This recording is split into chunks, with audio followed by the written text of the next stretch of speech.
Shut up and sit down. चलिए आइए अब हम लोग पढ़ते हैं 21.1 discriminations against the girl child.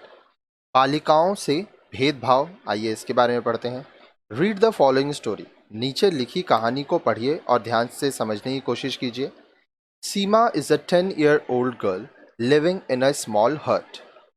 सीमा एक झोपड़ी में रहने वाली 10 वर्षीय लड़की है। 10 बरस की लड़की है।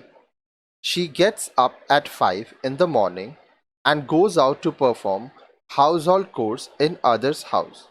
वह 5 बजे सुबह उठ जाती है और दूसरों के घर में काम करने के लिए जाती है। Her brothers, who are older to her, are forcibly sent to school when they have no interest in studies and have failed 2 or 3 times. उनके बड़े भाइयों को पढ़ाई में दिलचस्पी नहीं है, लेकिन फिर भी जबरदस्ती उन्हें स्कूल भेजा जाता है। Whenever Seema expresses her desire to go to school, she is scolded by her parents. जब भी सीमा स्कूल जाने की जिद करती है, उसके माता पिता द्वारा उसे डांट दिया जाता है। Her brothers are considered assets to the family, while Seema is considered as a burden. उसके भाइयों को घर के लिए वरदान समझा जाता है, जबकि सीमा को एक बोझ समझा जाता है। After reading this story, how do you feel about Seema's life? Is it not the situation of many girls in India? इस कहानी को पढ़कर आपको सीमा के जीवन के विषय में कैसा लगता है? क्या यही भारत की बहुत सी लड़कियों की स्थिति नहीं है? The girl child in India faces a difficult life. Bharat में जो लड़कियां जन्म लेती हैं उनका जीवन कठिन होता है। She is discriminated against right from birth or even when in the womb. लड़कियों के प्रति जन्म से ही भेदभाव किया जाता है और तब भी जब वह अपनी माँ के गर्भ में रहती है।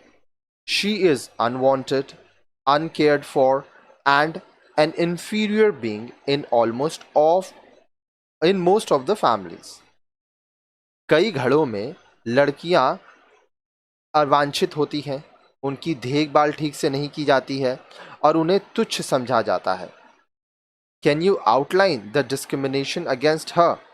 Here are some of them. क्या आप लड़कियों के प्रति भेदभाव की कुछ बातें बता सकते हैं? यहाँ कुछ के विषय में बताया गया है।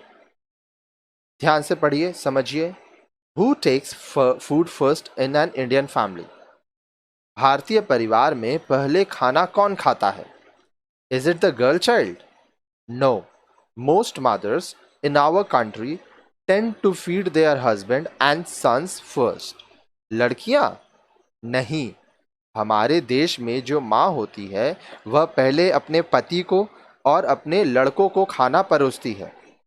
They give only leftover food to their daughters. वे लड़कियों को बचा कुचा खाना ही परोसती हैं। Such food is often inadequate in quality and quantity. Example, many times girls do not get inadequate amount of dal, vegetables, chapatis, etc. अब देखिए, कई बार लड़कियों को पर्याप्त मात्रा में खाना नहीं मिलता है, उसका गुणवत्ता और मात्रा काफ़ी कम होता है। ठीक है।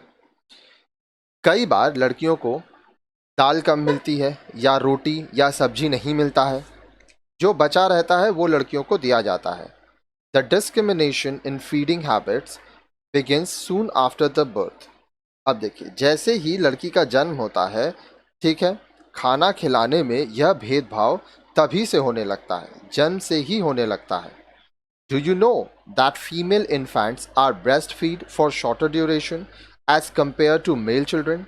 क्या आप जानते हैं कि लड़कियां जो होती हैं उनको माँ का दूध कम पिलाया जाता है लड़कों के मुकाबले, लड़कों को ज़्यादा दूध पिलाया जाता है। What happens when an individual does not get adequate amount of food? जब एक व्यक्ति को पर्याप्त मात्रा में भोजन नहीं मिलता है तो क्या होता है? The person fails to develop resistance to disease and falls sick frequently. उस व्यक्ति की रोग प्रतिरोधक क्षमता कम हो जाती है और वह जल्दी जल्दी बीमार पड़ने लगता है। When girls fall sick, are they taken to doctor? No, because good health is not considered important for them. जब लड़कियां बीमार पड़ती हैं तब क्या उन्हें डॉक्टर के पास ले जाया जाता है? नहीं, क्योंकि अच्छा स्वास्थ्य लड़कियों के लिए महत्वपूर्ण नहीं समझा जाता है। As a result, many little girls fail to see their first birthday. इसके परिणाम स्वरूप कई लड़कियां अपना पहला जन्मदिन भी नहीं मना पाती। In this way, a girl child is denied even basic nutrition and health facilities. इस प्रकार से लड़कियों को पोषण व स्वास्थ्य जैसी बुनियादी सुविधाएं भी नहीं मिल पाती हैं। अब देखिए, बहुत सारी लड़कियां ये वीडियो देख के या लड़के ये वीडियो देख के सोच रहे होंगे कि मेरे घर में तो ऐसा नहीं होता है। लेकिन देखिए, भारत बहुत बड़ा है, तो ये जो चैप्टर है ये बहुत सारे लोगों का रिसर्च करके बताया गया है और गांव में आज भी लड़कियों को लड़कों से कम मिलता है। Is the number of girls attending the school same as to the boys? क्या स्कूल जाने वाली लड़कियां की संख्या लड़कों के ही बराबर होती है? The answer is no. इसका उत्तर भी ना है। Because many of them are taken out early from the school even before they complete their basic education. क्योंकि कई लड़कियों को प्राथमिक विद्यालय से ही निकाल लिया जाता है। ठीक है। Girls start helping their mothers in the household task at a very early age. बहुत छोटी उम्र से ही लड़कियां अपनी माँ के साथ घर का काम करना प्रारंभ कर देती हैं।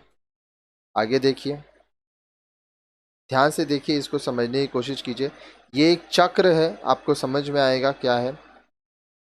देखिए, गर्ल लड़की, लैक ऑफ न्यूट्रिशन पोषण की कमी होगी, पुअर हेल्थ होगा, स्वास्थ्य खराब होगा, inability of the child to attend school बच्चे स्कूल जाने में असमर्थ होंगे, जल्दी शादी हो जाएगा, अर्ली मैरिज होगा, early pregnancy and problems associated with it.